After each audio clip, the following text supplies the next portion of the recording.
Olá, para você que está desperto, para você que está despertando. Você já deve ter se dado conta, a essa altura da sua vida, que a gente é jogado no mundo, né? Sem nenhuma explicação e, na maioria das vezes, com algumas explicações equivocadas. Até porque quem nos joga no mundo, né, figurativamente falando, também não tem nenhuma ideia do que está fazendo no mundo, da sua real, né, situação no mundo. E também vem, né, nossos antepassados vêm aprendendo as coisas de forma equivocada. Então, o que iriam nos ensinar? Outro dia falei a respeito da imitação, né? E eu estava lembrando uma coisa que achei interessante compartilhar com vocês.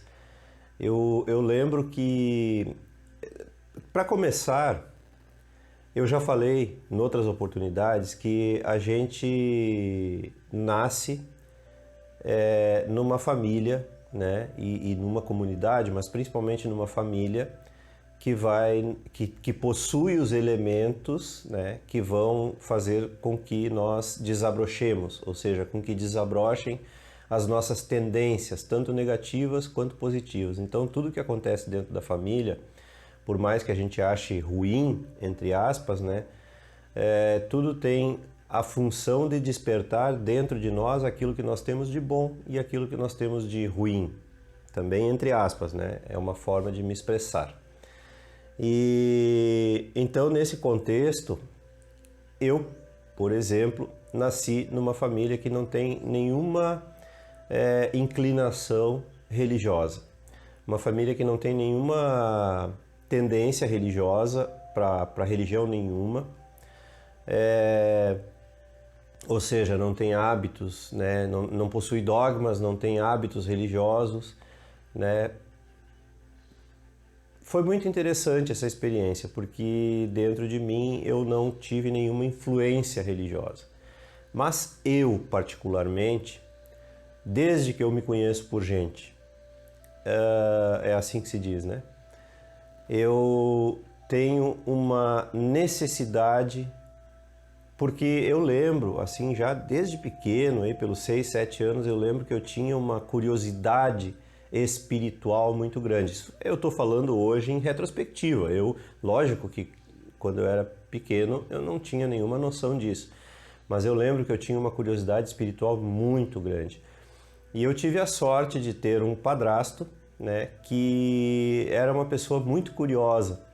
Então ele, nesses termos, né, então ele ia em todas as religiões. Ele frequentava todas as religiões, todas, sem exceção, e doutrinas também, e seitas, e ele trazia as informações para casa e conversava em casa, o que ele viu, o que ele... Então era bem interessante, mas assim, em termos de hábito, de oração, essas coisas, nunca nada. Mas eu lembro que quando eu era criança, eu conversava na minha cama com alguém, né, na minha cabeça, e é interessante assim, a quem que eu iria imitar, né, se na minha família ninguém fazia isso? De onde eu trouxe isso? Eu não fazia a mínima ideia, porque nas escolas também não se tinha esse hábito, né?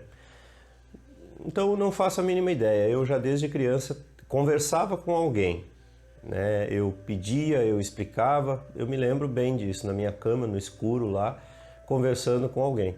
Mas não era por imitação, né? Até porque eu não tinha a quem imitar nesse sentido, porque eu não ia a igrejas, né? Então, desde criança eu já tive essa veia religiosa, no sentido verdadeiro da palavra religare, né? Que é a religação com algo maior do que eu. Eu já tinha a noção de que existe algo maior do que eu. Eu já tinha a noção de que não é só isso que a gente vê. já nasci com isso em mim. Mas aí aconteceu, o que aconteceu no caminho? O sistema, lógico, né? A própria família criando expectativas em torno de quem eu deveria ser, do que eu deveria ser, de como eu deveria agir no mundo e tal. Então eu fui obedecendo aquilo que a família esperava de mim, né? Para minha infelicidade, porque eu fui muito infeliz fazendo isso. Fazendo o quê? Né? O que a sociedade, qual é a primeira coisa que a sociedade embute, né? Incute na gente? Que a gente tem que ganhar dinheiro. Então eu nasci também numa família pobre e é interessante que isso tem a chave, né? Aquela que eu falei de despertar na gente as nossas tendências positivas e negativas. Então eu nasci numa família pobre e isso sempre me causou constrangimento, né? Mesmo que não fosse exterior, dentro de mim eu me sentia constrangido por ser pobre. E a primeira coisa que despertou em mim, eu comecei a trabalhar já com 8 anos, com um objetivo já bem definido dentro de mim, que era sair da pobreza, que era ser rico, vir a ser rico. Então, aí eu assistia muitos filmes, né? Era só, é o único lazer do pobre é a televisão. Infelizmente, felizmente, não sei. Mas como criança, né? O que eu fazia? Toda a minha família trabalhava. Meu padrasto, minha mãe, meu irmão mais velho. Eu ficava sozinho. Minha irmã pequena não tinha nascido ainda. Eu ficava sozinho em casa. Eu ia de manhã para a escola. A única coisa que minha mãe fazia, eu lembro, era me acordar de manhã. E o resto era tudo por minha conta. Tomar meu banho, ir para a escola, né? Voltar da escola. Daí a minha mãe deixava o almoço sempre pré-pronto na noite anterior. Então ela só chegava em casa, esquentava, eles almoçavam. Ficava a responsabilidade da louça para mim. Isso eu estou falando já com 7 anos. Ficava a responsabilidade da louça para mim. E a tarde era toda minha dentro de casa. Então a TV era a minha babá, é a babá do pobre, né? Mas foi interessante porque eu tive a sorte de eu nasci com um cérebro que é uma esponja, né? E ainda mais quando criança. Então eu absorvi tudo, né? E é interessante isso também, como a televisão foi minha verdadeira professora. E eu não estou falando isso só no sentido positivo, estou falando também no sentido negativo. Porque eu lembro muito bem, talvez algum de vocês aí tenha passado por uma situação parecida, eu lembro muito bem que eu via os filmes, no aspecto positivo eu via aqueles filmes do Fred Astaire, Gene Kelly dançando maravilhosamente, né? Filmes musicais e tal, e eu ficava maravilhado com aquilo e adorava dançar e já comecei a dançar dança folclórica, né, da minha região desde pequenininho, por conta própria já. Então teve, né, um lado positivo, esse lado de me fazer conhecer o meu lado artístico, né? E no lado negativo eu me lembro que eu assistia os mocinhos fumando, né? Naquela pose bonita e tal, né? Sensual, ou então bebendo um copo de uísque, né? Então aquilo eu lembro muito bem. Aquilo se tornou uma meta de vida para mim, um dia, e a idealização da família também. Os mocinhos sempre tinham uma família bonita, aquela coisa romântica também da busca pelo grande amor da vida, tudo isso ficou embutido dentro de mim. E principalmente a busca pela riqueza material. Então, como eu disse, nesse ponto a televisão foi a minha formadora cultural. O que eu fiz? Na medida em que eu fui crescendo, eu já comecei a trabalhar, eu venho de uma região industrial, então já comecei a trabalhar na indústria, naquela época já com carteira assinada com 13 anos, né? Já passei a estudar de noite também com 13 anos e naquela época isso era permitido e eu discordo totalmente, né? Então acho que pelo menos alguma coisa melhorou, mesmo que muitas pessoas achem que não, mas tem que existir uma proteção sim à criança. Existem muitas coisas errôneas nesse sentido, como a criança já indo para a creche logo que passa ali os 4 meses de licença maternidade e tal, eu acho isso um crime, né, contra a infância. Mas enfim, é só através da consciência que essas coisas vão mudando, né? Quando o mundo vai se conscientizando de que certas coisas precisam mudar e não podem continuar do jeito que são. E então a minha busca na minha vida foi pautada por aquilo que eu aprendi. Embora lá dentro, né, eu ainda sentisse que não era bem isso. Mas então vem a pressão familiar, vem a pressão da comunidade como um todo, vem a pressão social para que você se torne alguém, para que você seja alguém, e eu fui em busca disso. Então vivi muitos anos em busca disso. Comecei a trabalhar por conta própria cedo já, né, com 16 anos já, então eu já tinha trabalhado 3 anos como empregado da indústria e entendi que aquilo não era para mim. Então eu queria achar o meu próprio caminho, ganhar meu próprio dinheiro, mas através do meu próprio negócio, sempre tive negócio próprio. Até os 35 anos, né, então foram vários anos nessa busca, consegui suprir muito dessa ilusão, né, de fazer igual, e o meu comportamento ao longo da vida acabou se tornando igual. Felizmente, eu já falei isso em vídeo, né? Felizmente, quando eu saí de casa com 19 anos, então a partir dali eu perdi completamente o interesse na televisão, porque naquela época estava surgindo já o videocassete, e eu fui morar com um tio meu que tinha videocassete, aquilo era uma coisa muito rara ainda na época, né? E eles gostavam muito, essa outra parte da minha família, né? Gostavam muito de filmes, meus primos também. E então eu passei a adquirir o hábito de assistir filmes ao invés de assistir televisão, e isso se estende até hoje, né? Filmes e séries e tal. Então eu realmente, da mesma forma que a televisão foi presente na minha vida durante a infância, logo quando eu me tornei adulto, então a televisão sumiu da minha vida, felizmente. Eu acho que eu pude ver tudo que eu tinha que ver já naquela época de criança, né? Porque eu percebo hoje, quando eu tenho oportunidade de ir na casa de alguém que assiste televisão e ver o que está passando, eu vejo que não mudou nada. Em 30 anos, a programação é praticamente a mesma, os programas imbecilizantes são praticamente os mesmos. Felizmente, eu tive a sorte de não gostar de programas de auditório nunca, né? Então, quando não tinha outra coisa na televisão, eu desligava. O meu negócio era filme mesmo, né? Até hoje, né? Só que eu nunca assisti filme para passar tempo. Eu sempre tinha aquela ânsia, uma perguntinha lá no fundo de mim que dizia assim: o que tu tem para me dizer? O que tu tem para me ensinar com relação ao filme ou à série que eu estava assistindo ou que eu assisto ainda até hoje? O que tu tem para me ensinar?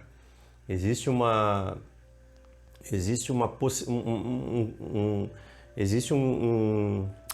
vastidão de possibilidades de aprendizado dentro de um livro, dentro de um filme bem feito, né, ou dentro de uma série bem feita. E então eu olho sempre pelo aspecto filosófico, né? Até hoje sou assim. Então, o que eu quero dizer é que é interessante assim como já dentro de mim eu trazia essa veia espiritual que eu acabei descobrindo e consolidando somente ali com 35 anos, quando comecei a perder as minhas conquistas materiais. Materiais eu digo também em termos psicológicos, porque a família que eu tinha construído também se foi nessa perda, né? Perdi negócios e começou a minha derrocada e, né, entrei em depressão por causa disso. Foram muitos anos de perda, né, sequencial, foram 10 anos praticamente, todo ano perdendo, e eu acabei, né, cedendo, não tive chão, eu não tive suporte para superar aquilo sozinho. Mas em compensação também depois começou a minha caminhada, né, do despertar. E isso foi uma aventura maravilhosa. Jamais teria sido possível, né, acontecer isso se não tivesse havido também essa perda a qual eu sou extremamente grato. Porque nessa perda eu tive que enfrentar todos os meus medos, sem exceção. Primeiro, eu fugi. E depois eu não tive mais para onde fugir. Era encarar o encarar. E essa foi a minha salvação, entre aspas, né? E a questão espiritual, ela só entrou na minha vida quando eu já estava ali com 28, 29 anos. Foi ali que eu aprendi minha primeira oração, minha primeira reza, né? O Pai Nosso, que eu já compartilhei isso num outro vídeo com vocês. E foi uma experiência maravilhosa também, porque eu nunca vi a oração como uma coisa falada da boca para fora, né? Ou é conversa ou não é. Também já gravei um vídeo aí há poucos dias falando sobre a oração, né? E o fato de isso não tem nada a ver com religião.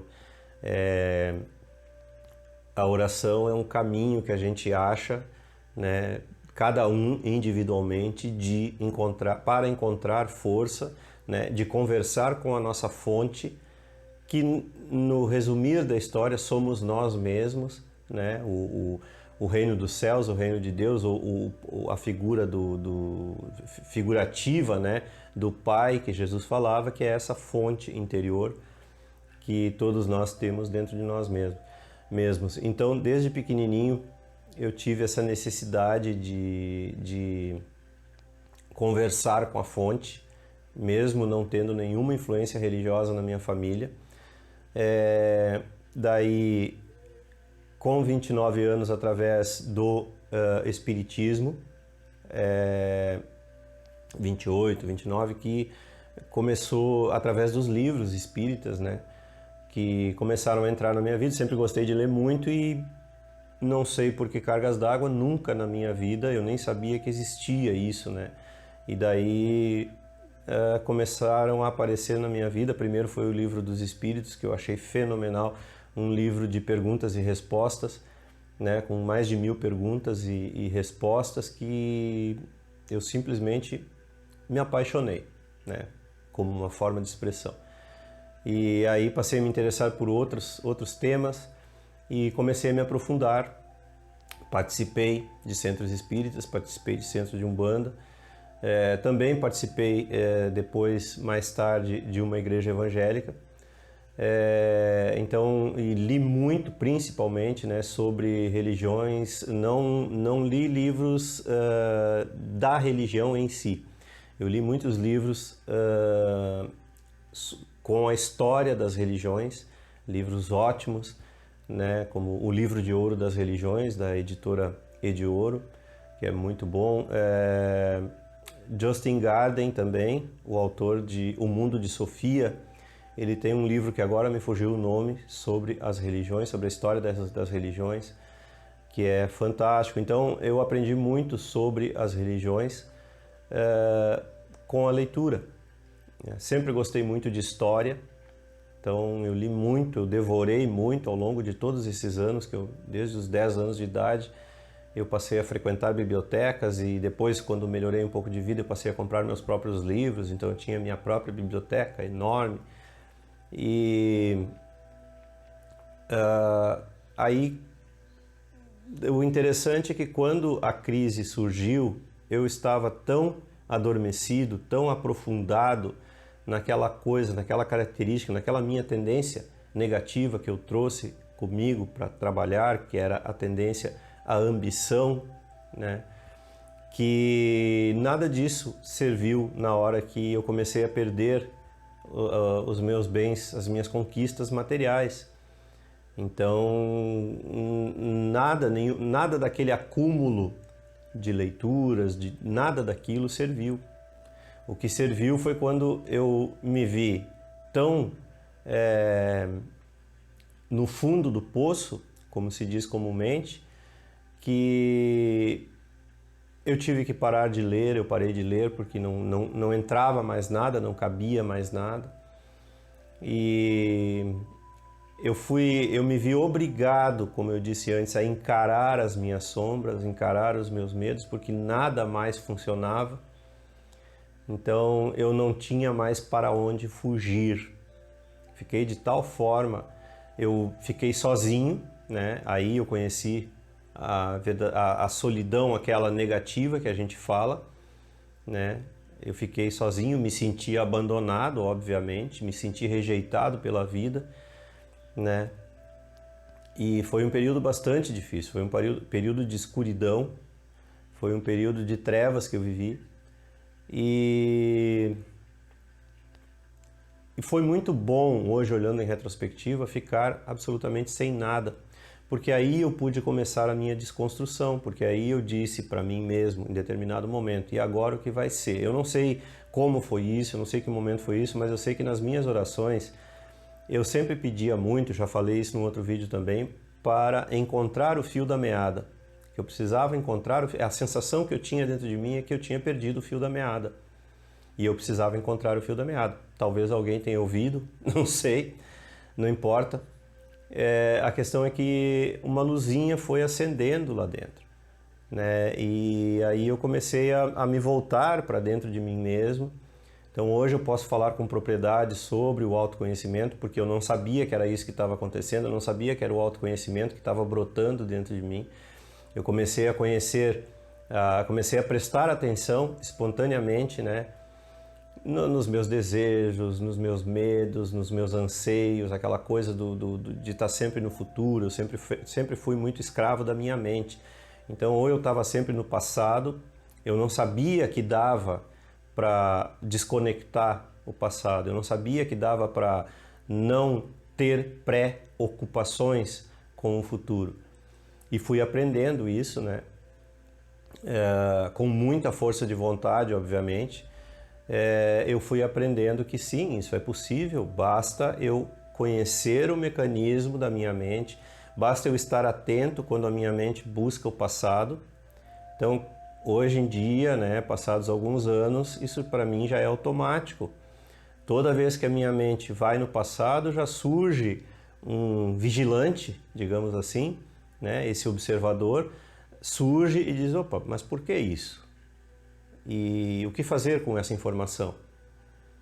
Então, se ela está ali. Fazendo isso, tendo essa consciência, eu já não sigo mais a memória, né? O que fazer com essa memória? Eu não sigo mais essa memória, porque eu não tenho por que segui-la. Principalmente é interessante como as memórias desagradáveis, elas surgem, você pode estar numa atividade completamente nada a ver com aquilo que surge. E outro dia foi tão engraçado que eu comecei um pensamento e alguns segundos depois, não sei quanto tempo passou, alguns segundos depois eu estava num outro pensamento que já não tinha mais nada a ver com o pensamento original. Daí eu fiz o caminho inverso. Eu pensei, mas como eu cheguei aqui? Foi questão de segundos. E eu comecei a fazer o caminho inverso. Eu passei por esse pensamento, aí fui voltando por esse, fui voltando até no pensamento original.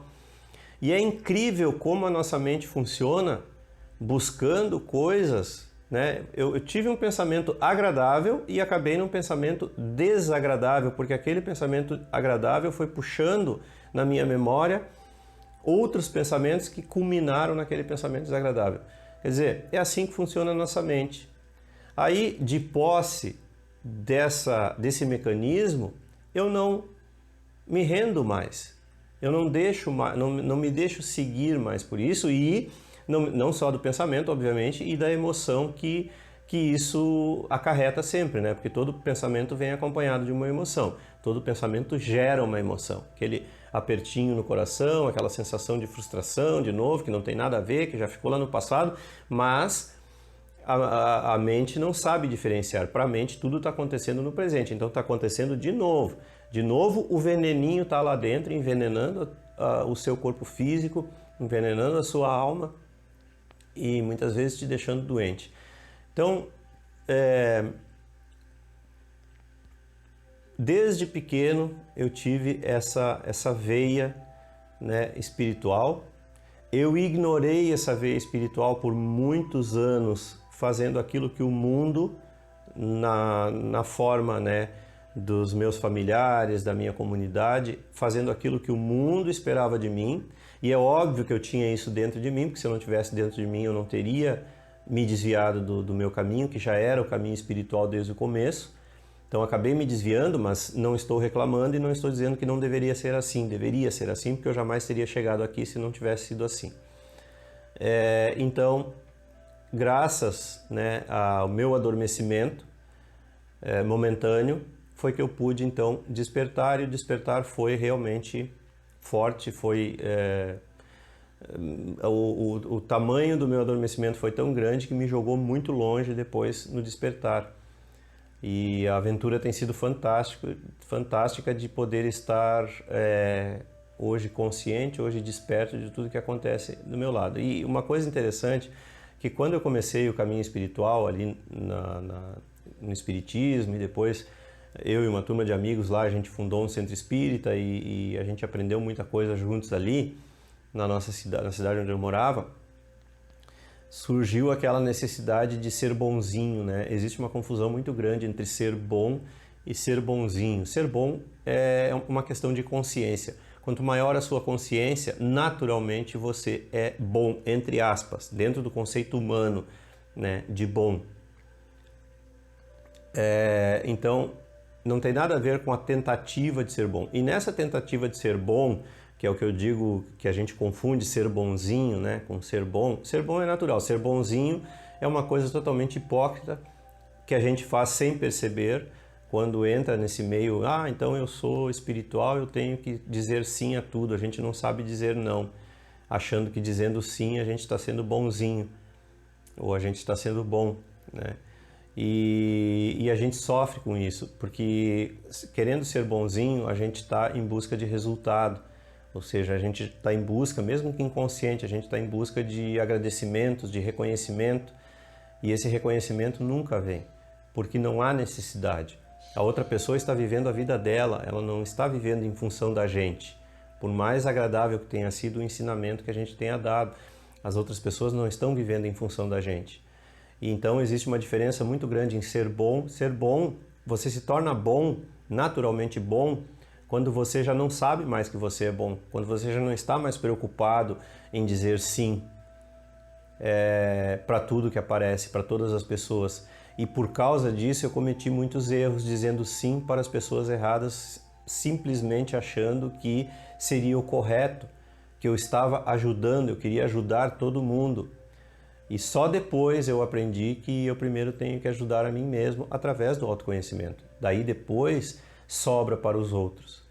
Quando você transborda aquilo que você é. Ser bom tem muito mais a ver, como eu disse, com o seu nível de consciência, quer dizer, cada vez mais amplo. Naturalmente você vai fazer coisas que beneficiem, inclusive o não. Naturalmente você vai fazer coisas que beneficiam o seu entorno, inclusive com o não. Então, esse conceito de bom vindo sendo uma criação totalmente humana é relativo. Então as pessoas vão dizer que você é bom, mas você nem sabe que você é bom, você simplesmente é, porque está dentro da sua consciência. Você não está preocupado mais com reconhecimento, com retorno financeiro, com agradecimentos, porque você exala, já faz parte do seu perfume, é parte da sua essência ser naturalmente bom, mas não relativamente bom dentro dos termos humanos. Você simplesmente é. E era isso. Se você gostou, curta e se inscreva no canal. Não esqueça de ativar aí o sininho para receber as notificações e as novidades diárias. Contribuir com o canal, a sua contribuição é muito importante. O número da conta é sempre deixado logo aí abaixo. E compartilhar e divulgar os vídeos com seus amigos e aqueles que você gosta. Um grande abraço e até sempre!